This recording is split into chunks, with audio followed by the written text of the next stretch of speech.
So here I was in my apartment in Nashville, looking out the window, ready to begin a week's work. I was there on my Ford Foundation grant that I received while at Juilliard, and my work was to provide music for high schools in Nashville. So I had already talked to the main director and the director of arts, I suppose he was called, and something easy would be nice, blah, blah, blah, blah. He was totally amazed at having a composer in his presence and didn't know what to tell me. I made a tour of the schools, and I discovered that the only really good school was the blacks, in that time, the all-black school in the north of town, and it was pretty terrific. Their natural voices were splendid. So this was ringing around in my mind when I was thinking, how should I begin my life's work? What is the first music I will write after Juilliard? And as I thought about it, I realized that most of what I had been trained to do was quite useless. These children are not going to sing 11 over 9 over 3 over 3. They were not going to sing complicated harmonic arrangements. It would be an insult to them. And to their audiences also, in case you don't know it, Nashville was, and I think still is, the home of rock and roll, country music in particular. And that's where Grand Ole Opry is. It was not terribly far from my house. But my mind really turned to the beginnings of my music by remembering that Brahms had set folk songs. And I thought, whatever I will write at this point is going to have to come out of folk song.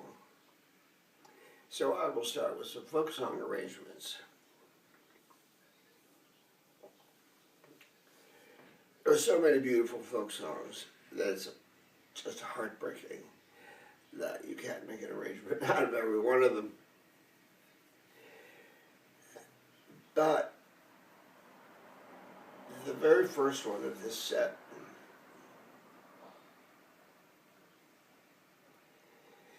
was particularly haunting to me because I had heard it sung by any number of groups that I was friendly with at the time. All of them were in folk music. These were the days of Pete Seeger and his various singers. And I thought, I'm going to begin with folk songs, something simple, something triadic, and then gradually in the course of my life move out to greater complexity. It may seem odd that this was a momentous decision, but in those days it was a pretty well foregone conclusion. The tonal music was dead. No one was writing tonal music. And I remember very well a student was very upset when his teacher had told him, stop it, stop it, stop it, don't write triads anymore. No, triads are out of fashion. I thought, out of fashion? How could... This is insane. So,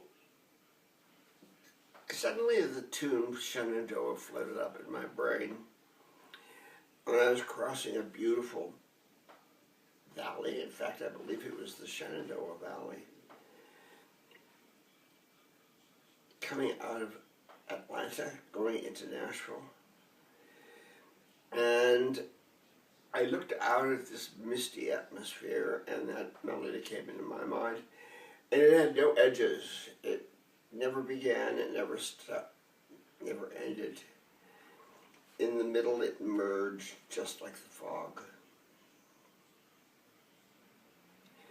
And I suppose that's why it has its particular non-stop quality and the quality of assembling itself. The memory forms the song, which is sung only completely all the way through at the very end. So a lot of emotions are tied up with this song. Why? I don't know. The Shenandoah, a river, or a princess, or both. I didn't trouble myself with that, but with the shape of these incredible lines. And I wanted to do it, it had to be a cappella. They had a choir concert coming up, these kids. I had to do it so that the lines never stopped, so that they could always get their pitches.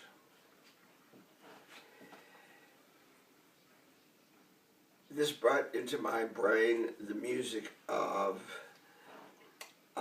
the Middle Ages, the long organa, where a chant was held together with an immense improvisation, or would form the basis for an improvisation. And I realized that that was going to be my technique.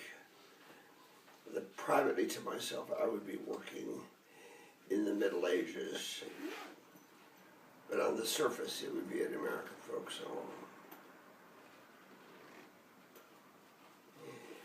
Blood Red Roses was a very different matter. It was much less romantic, and came to me from my friend Brooks Jones, who knew Pete Seeger and that whole crowd, and played me a record, I don't know what it was, of Blood Red Roses. And when he asked me what Blood Red Roses were, I suddenly realized I didn't know and had to think a minute. It's a wailing song, Blood Red Roses, good God. The blood red roses are the wounds in the side of the whale. And they sang these songs lustfully while they were piercing these big, big animals, bleeding, but making roses. I wanted something harsh for that song, something very unlike the Shenandoah, something icy and cold.